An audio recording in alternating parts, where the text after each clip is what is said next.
Ei, gente, tudo bem com vocês? Eu sou a Lívia e no vídeo de hoje nós vamos dar continuidade à resolução da prova do processo seletivo Cefet 2022 Copeve, agora na parte de língua portuguesa. Nós vamos às questões 5 até 16, porque senão o vídeo ia ficar muito longo, mas vai ter o outro vídeo, né, que eu vou corrigir das questões 17 até a 20, que são relacionadas a mais interpretativas.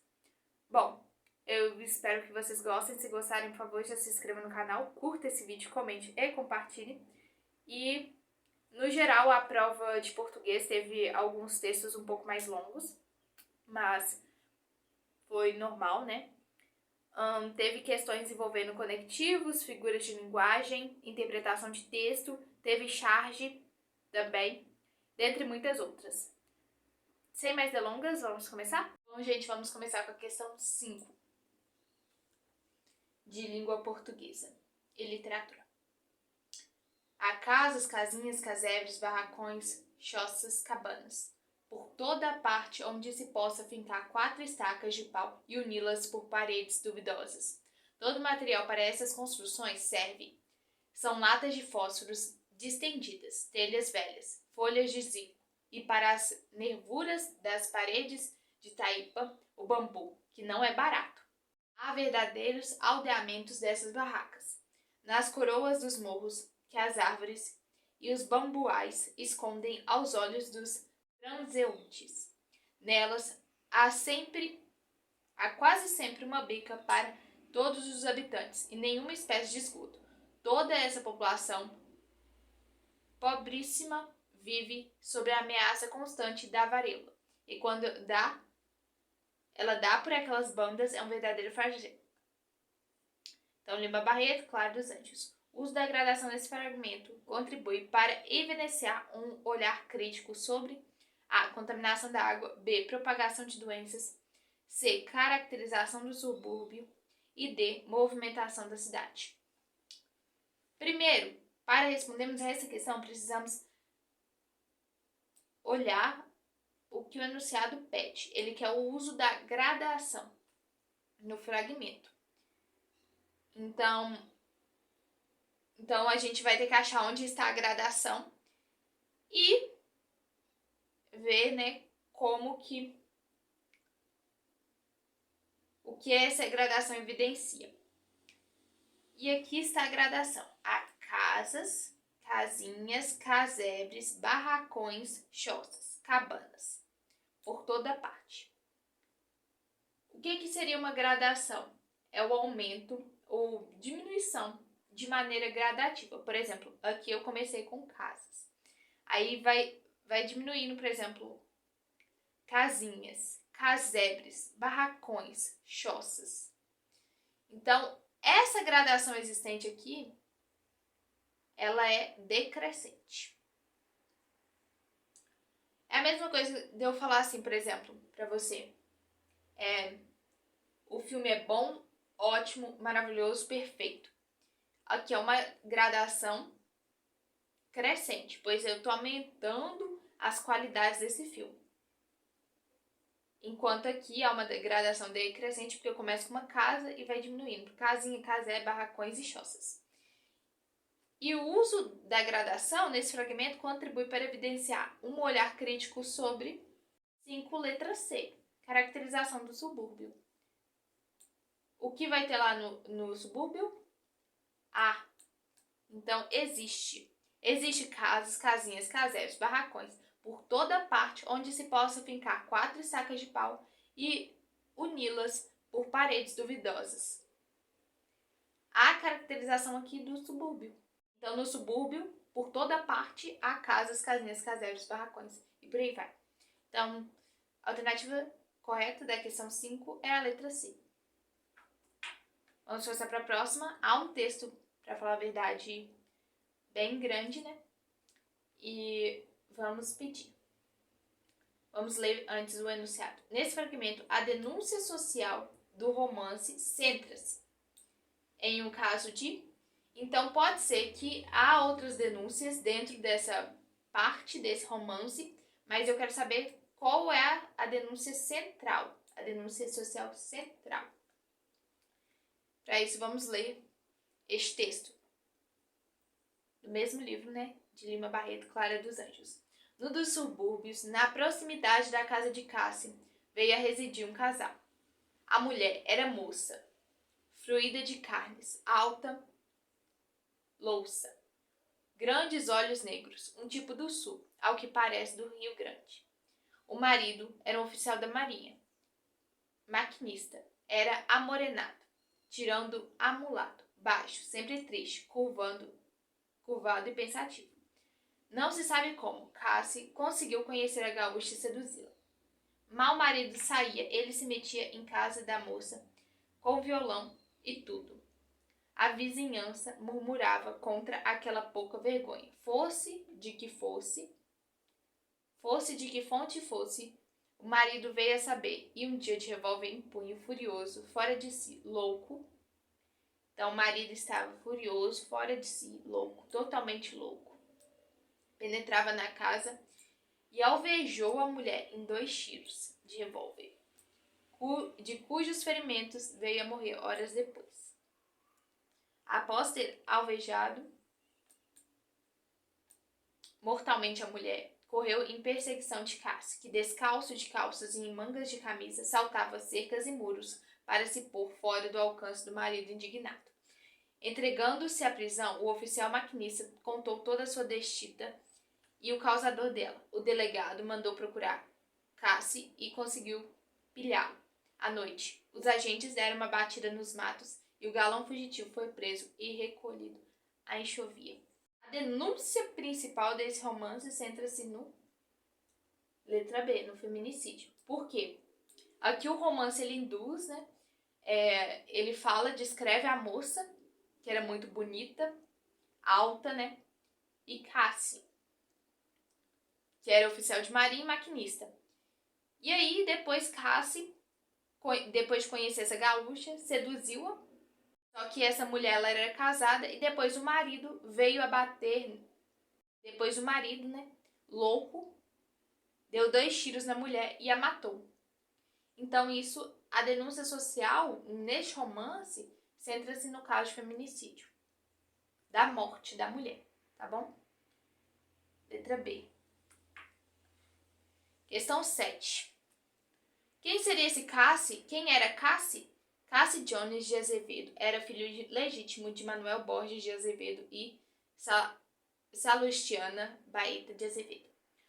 O Jones, que ninguém sabia onde ele fora buscar, mas usava-o desde que tinha 21 anos, talvez conforme explicavam alguns, por achar bonito o apelido inglês. Então, talvez, conforme achavam alguns, por achar bonito o apelido inglês. O porquê que ele usava o sobrenome Jones, né? O certo, porém, não era isso. O narrador tá falando. A mãe, nas suas crises de vaidade, dizia-se descendente de um fantástico Lord Jones, que fora cônsul da Inglaterra em Santa Catarina. E o filho julgou de bom gosto britanizar a firma com o nome de seu problemático e fidalgo avô. O narrador, ao apresentar a origem, né, do sobrenome Jones em Cassie Jones, revela um posicionamento. Então, o narrador ele vai falar assim, que uns acreditavam, né, que Cassie colocou esse apelido nele, que utilizava desde os 21 anos, por achar bonito. O certo, porém, não era isso. A mãe, nas suas crises de vaidade, dizia-se descendente de um lord. Só que aqui ele utiliza aqui, ó, de um fantástico lord. Então aqui ele está sendo irônico. E o filho julgou de bom gosto britanizar. E o filho julgou o quê? De bom gosto. Ele fala que o filho julgou de bom gosto britanizar a firma com o nome de seu problemático. E fidalgo avô. Então, o narrador ele é irônico ao acrescentar, né, esses adjetivos. Então, o posicionamento dele é irônico ao criticar o filho e a mãe por terem forjado um parentesco inglês para justificar o nome. Então, resposta correta da questão 7, a letra A. Ele é irônico ao utilizar, né, esses determinados adjetivos. Questão 8. O primeiro texto, muito famoso, de Luiz Vaz de Camões, né? Lírica, Renodilhas e Soneto. E o segundo texto, também retirado do conto Claro dos Anjos, de Lima Barreto. E as palavras do narrador da obra Claro dos Anjos, texto 2, associa-se ao poema Camões, no texto 1, de modo que ambos. Então, eu quero saber, esse enunciado, né, quer saber a semelhança entre os dois textos. Só da gente ver, né, a primeira palavra já diz tudo sobre qual é o tema deste poema. Amor, né?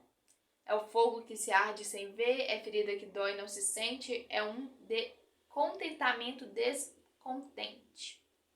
É dor que se destina sem doer. Então, é dor que se destina sem doer, é um fogo que arde, mas você não vê ele. É uma ferida que dói, mas eu não posso sentir essa ferida. Então você vê aqui como que é totalmente controverso, né? É um não querer mais que bem querer. É um andar solitário entre a gente, é nunca contentar-se de contente. É um cuidar de ganha em se perder. Olha aqui a utilização de antítese, que são palavras, né, opostas. Ou seja, ganha, perde, querer estar preso por vontade. Como assim, preso por vontade? Se você está preso, né? É servir a quem vence vencedor. É ter com quem nos mata lealdade. Mas como causar pode ser seu favor nos corações humanos amizade, se é tão contrário a si, é o mesmo amor. Então, esse poema fala de contradições, né, que o amor causa na gente. E o texto 2 fala sobre o verdadeiro estado amoroso, que vai da mais intensa alegria até a mais cruciante dor. Então, nós estamos falando de alegria e dor ao mesmo tempo. Nós estamos falando de entusiasmo e abatimento ao mesmo tempo. Encorajamento e entibia, que nos faz esperar e desesperar. Tudo isso quase ao tempo, sem que a causa mude de qualquer forma. Então, há várias antíteses, palavras opostas: esperar e desesperar, entusiasmo e abatimento, alegria e dor. Igual o poema de Camões. A ideia central é que o amor é contraditório ali. Podemos responder agora o enunciado. Escrevem o amor por meio de ironias? Não. Idealizam o amor por meio de metáforas para ressaltar sua nobreza? Criticam o amor? Criticam, pelo contrário, né? Letra D. Caracterizam o amor por meio de antíteses para enfatizar a ambiguidade do sentimento. Essa é a alternativa correta, é a letra D. Ambiguidade, né? Essa contradição desse sentimento. Eu ganho, ao ganho a perda, o entusiasmo, o abatimento, a alegria, a dor, a entibia e o encorajamento. Então, a alternativa certa é a letra D. Não critico o amor, não é por meio de ironias e nem por meio de metáforas, e sim por meio de antíteses. A resposta mais certa aqui, no caso, é a letra D. Questão 9. Nos trechos sublinhados, o autor, para conferir maior dramaticidade aos sentimentos de Clara, utiliza a figura de linguagem. Então, precisamos ver qual figura de linguagem ela é utilizada, né? É utilizada nesses trechos sublinhados. O apito de locomotiva ecoou como um gemido. Como? Neste caso, o como pertence à figura de linguagem que nós vamos descobrir daqui a pouco. As montanhas tinham aspectos sinistros, de gigantes negros que montavam sentinela.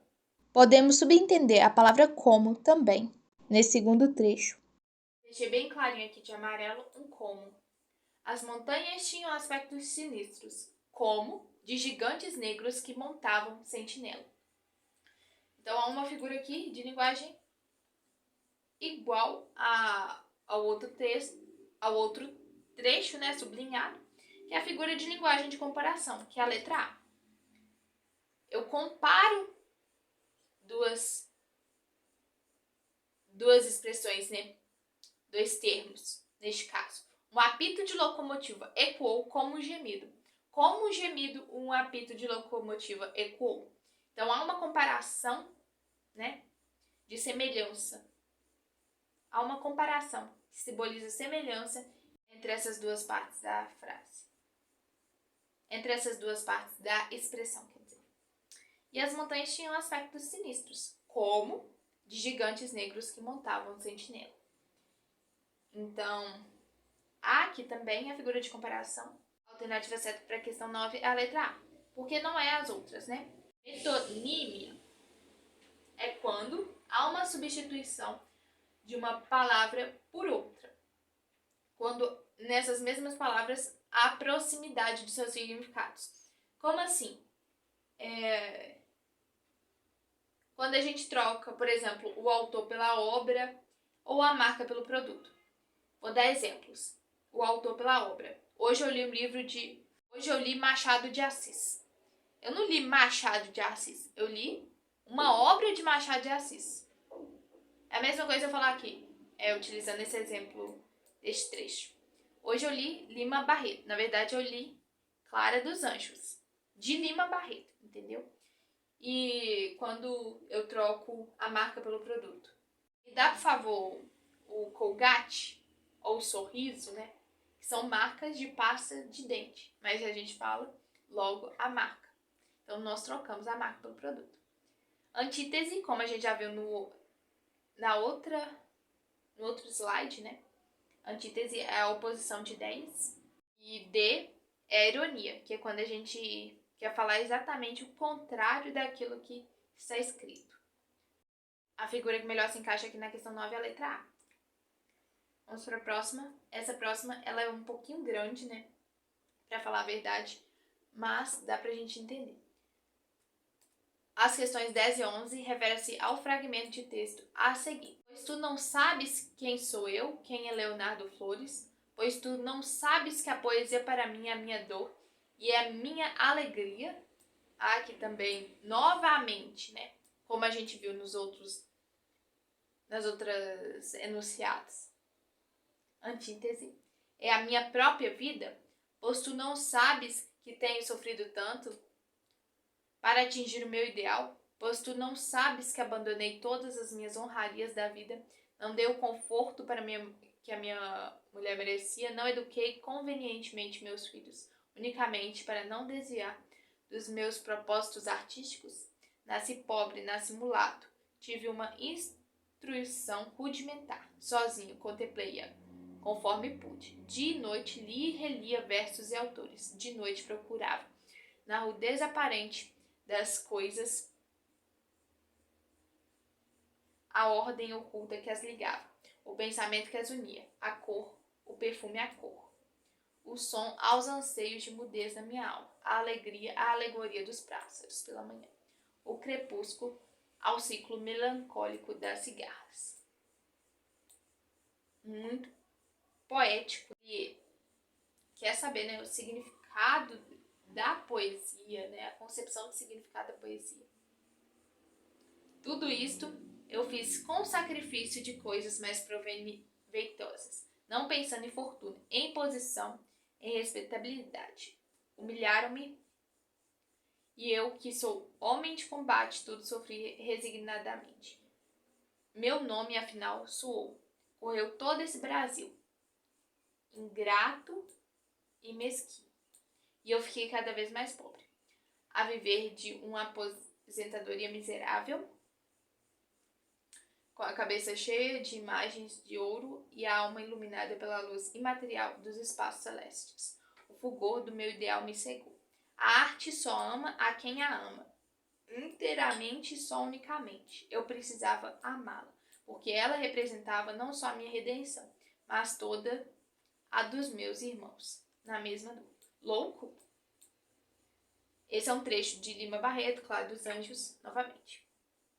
E neste fragmento, né, este poeta, que fala, Leonardo Flores, personagem flamante Clara dos Anjos, revela a sua. Então ele vai revelar o significado da poesia e uma crítica da sociedade pela arte. Em que parte? Correu todo esse Brasil ingrato e mesquinho, como se a arte só ama a quem a ama inteiramente. Então tá falando sobre a arte na sociedade e o desprezo, né, que algumas pessoas têm por ela. Para isso, para essa questão a resposta correta é a letra C. Concepção do significado da poesia, na qual, né, ele fala do som dos anseios da mudez da alma, a luz, a alegoria dos pássaros pela manhã e o crepúsculo ao círculo melancólico das cigarras. E tem aqui também, nesse trecho, tive uma instrução rudimentar e dia e noite lia e relia versos e alturas da poesia, tentando entender o significado dela. Muita gente o humilhou, né, por ter, né, desprezo pela arte. E aí ele critica, né, essas pessoas, essa sociedade, né? Então, questão 10, letra C. Vamos ver por que não é. Paixão pela poesia, sim, ele tem uma paixão, mas ele não tem uma diferença em relação à sua posição social, né? Mas ele está revelando a concepção do significado da poesia, não só a sua paixão também pela poesia. Dedicação à poesia e uma angústia diante das belezas naturais do Brasil. Quando se fala isso? Angústia diante das belezas naturais do Brasil, né? E letra D, porque não é? História pessoal das grandes conquistas sociais e uma admiração pela política brasileira. Admiração pela política brasileira.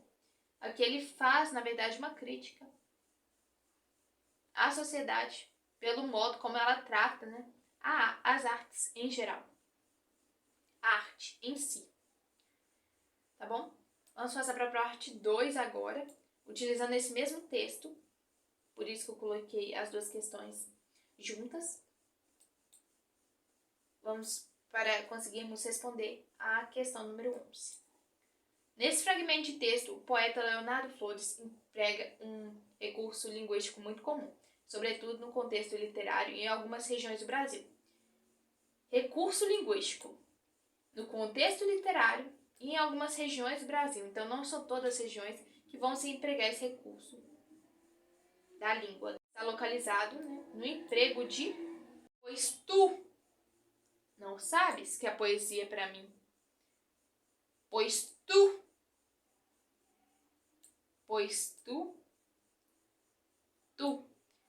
é você, aqui mais utilizado na região sul do Brasil. E utilizado também, como por exemplo, em obras literárias de Lima Barreto. Então, ao emprego da segunda pessoa verbal, tu não sabes. Advérbios são utilizados em todas as regiões, tá bom? Adjetivos também, pronomes possessivos. Na verdade, isso tem mais a ver com gramática. E isso aqui, da letra A, segunda pessoa verbal, é uma variação linguística regional. Porque o uso desse pronome tu é só em algumas regiões do Brasil. Então, uma variação linguística regional. Vamos para a questão 12. A revolta da vacina.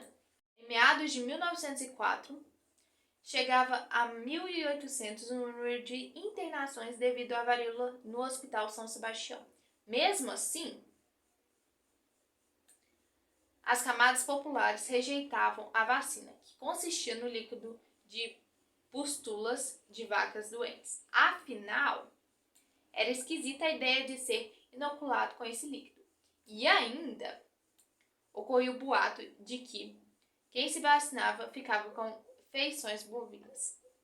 No texto, as expressões sublinhadas asseguram o encadeamento de ideias que equivalem respectivamente às relações de sentido. Então, essas expressões sublinhadas, elas conectam essas frases, né, orações entre si. são relações de sentido, tá bom? Mesmo assim, Contudo, apesar disso, entretanto, são todos sinônimos de mesmo assim, ao contraste de ideias. afinal, já é uma relação de conclusão. Por quê? Afinal, portanto, então, são relações de conclusão. Estou terminando a frase. Eu tenho assim, por exemplo, hoje vou ficar em casa. Afinal, vai chover. Então, uma relação de conclusão aí entre essas duas orações. E ainda é um acréscimo. E ainda, além do mais, em adição. Então, há uma relação de acréscimo. Ou seja, essas relações de sentido revelam, letra B, contraste, conclusão e acréscimo. Contraste, mesmo assim. Apesar de haver esse número de internações devido à varíola, as pessoas se recusavam a tomar vacina das camadas populares, né? Isso em 1804. Espera-se, né, que por ter esse grande número de internações, as pessoas queiram tomar vacina para que elas não fiquem internadas também. Só que mesmo assim, então há uma oposição de ideias, há um contraste de ideias. A alternativa que melhor apresenta essas relações de sentido é a letra B, contraste, conclusão e acréscimo. Questão 13. E se rolasse uma vacina contra a morte? Que título chamativo, hein? A vida eterna seria um tédio? Não necessariamente, até porque ela não seria realmente eterna, mas o mundo estagnaria sem o poder de inovação dos jovens. Muito forte, né? Nessa notícia, o título, em forma de pergunta, revela a intenção do autor de... Quando nós temos um título, o título geralmente ele é chamativo para que os leitores queiram, né, ler, por exemplo, essa notícia, queiram ouvir algum áudio, né? E para isso precisam de um título que chame a atenção do autor, do leitor. Então, com o objetivo de incitá-lo a refletir. E aí, através disso, ele vai querer ler, por exemplo, essa notícia. Assim, esse título tem a intenção, em forma de pergunta, de aproximar-se do leitor ao incitá-lo à reflexão, usando para isso uma linguagem coloquial. E se rolasse uma vacina contra a morte? Com essa linguagem coloquial, o texto aproxima-se do leitor para que ele queira ler, que é uma mesma linguagem, né, geralmente utilizada. E se rolasse? Essa é a parte coloquial aqui do título. E ainda em formato de interrogativo, para que leve o leitor à reflexão.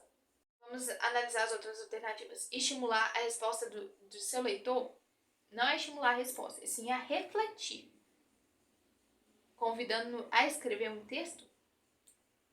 Não, né, gente? Apresentar um tom professoral quando aqui há o uso de linguagem coloquial. Letra D. Questionar o próprio conteúdo da notícia, mostrando-se cético em relação ao tema noticiado. O autor questiona o próprio conteúdo da notícia? Claro que não, né? Então, alternativa certa, letra B. 14. Otimista, pessimista, utilização de uma charge. No jogo de opostos entre otimista e pessimista, interfere-se que a charge faz uma crítica. Primeiro precisamos saber qual crítica, né, ela faz. O copo de água está meio potável para uma determinada pessoa aqui. E o copo, agora, esse mesmo copo de água, para outra pessoa, ele diz que está meio poluído. Então, há diferença, um modo de tratamento de água no país. Portanto, a charge faz uma crítica à situação de tratamento de água no país.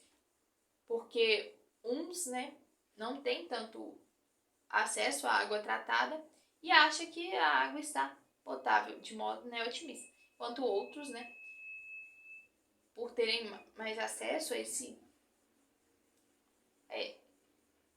ao tratamento, né, de água, e aí dizem, né, que está meio poluído. Então, há diferença entre o tratamento de água no país. Tá bom? Não são as outras alternativas, por quê? Letra B. Equivalência? Nunca de sentimentos entre gêneros frentes à vida, tanto que um tá otimista, o outro tá pessimista. C. Tentativa de valorizar as condições de saneamento básico. Valorizar há uma crítica ao tratamento de água no país. Letra D. Maneira imparcial? Como assim imparcial, sendo que um está otimista e o outro está pessimista? Como as pessoas encaram os problemas. Tá bom? São 15 e 16 no mesmo texto, na mesma página, no mesmo slide, porque referem-se ao mesmo texto, essas duas questões. Cortiços, o mercado habitacional de exploração da pobreza. Cortiços, o mercado habitacional de exploração da pobreza. 15. O objetivo desse fragmento de artigo de opinião é... Então, nós vamos falar sobre cortiços e a ocupação, o mercado habitacional de exploração da pobreza desses cortiços. Parece inacreditável que a constatação de que problemas que existiam nos cortiços no início do século XX, conforme estudos de jornais da época, sejam os mesmos de hoje. Dentre eles, destacam-se a grande concentração de pessoas em pequenos espaços, em um único cômodo como moradia, ambientes com falta de ventilação e iluminação, uso de banheiros coletivos, instalações de esgotos danificados, falta de privacidade e o fato de comporem um mercado de locação habitacional de alta lucratividade. Além desses aspectos, os cortiços mantêm as características de estarem predominantemente localizados em bairros centrais da cidade, apresentarem diversas situações de ilegalidades e os seus moradores terem salários insuficientes para acessarem moradias adequadas. Os cortiços, diferentemente das favelas e de outras moradias precárias, quase não são visíveis na paisagem urbana, porque em geral são edificações que foram utilizadas como moradias unifamiliares, mas que atualmente abrigam dezenas de famílias. Logicamente, tornam-se, então aqui é uma opinião da autora, né? Tornam-se visíveis sempre quando há interesse do capital imobiliário na região onde os cortiços estão instalados, porque os seus moradores são os primeiros a serem expulsos. Esse artigo de opinião fala sobre o mercado habitacional dos cortiços. O mercado habitacional, né, de exploração da pobreza nos cortiços. Então, ele vai falar sobre características do cortiço. Depois disso, além disso, né? Então, além desses aspectos, como nós já vimos em outra questão, além desses indica uma relação de adição. Vai falar sobre suas características, sua localização, né? Estarem localizados em bairros centrais da cidade. E vai falar também sobre a diferença entre os cortiços, favelas e outras moradias precárias, aqui embaixo. Por isso, o objetivo desse fragmento de artigo de opinião é, letra C, avaliar a ocupação dos cortiços no espaço urbano. Então, vai avaliar tudo, né? Suas características em geral e como que eles estão no espaço urbano. Questão 16. Esse é o objetivo central, tá bom? Questão 16. A palavra sublinhada no texto que evidencia posicionamento do autor sobre a questão dos cortiços no Brasil essa acabou que eu acabei falando, né? A palavra sublinhada é aquela que vai indicar opinião. Geralmente, são advérbios que terminam em mente. Então, vão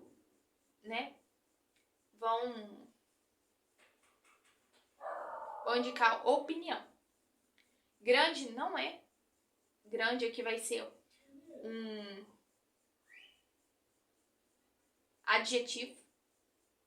É um fato. Grande concentração de pessoas. Então, é um fato. Danificados vai ser um adjetivo, né? esgotos que estão danificados. Predominantemente, ele é um advérbio terminado em mente. Porém, esse predominantemente aqui vai fazer parte de uma constatação de um fato, que as características dos cortiços, que estão predominantemente localizados nos bairros centrais. Então, esse é um fato. São localizados em bairros centrais. E a alternativa que mostra o posicionamento da autora é a letra D, logicamente.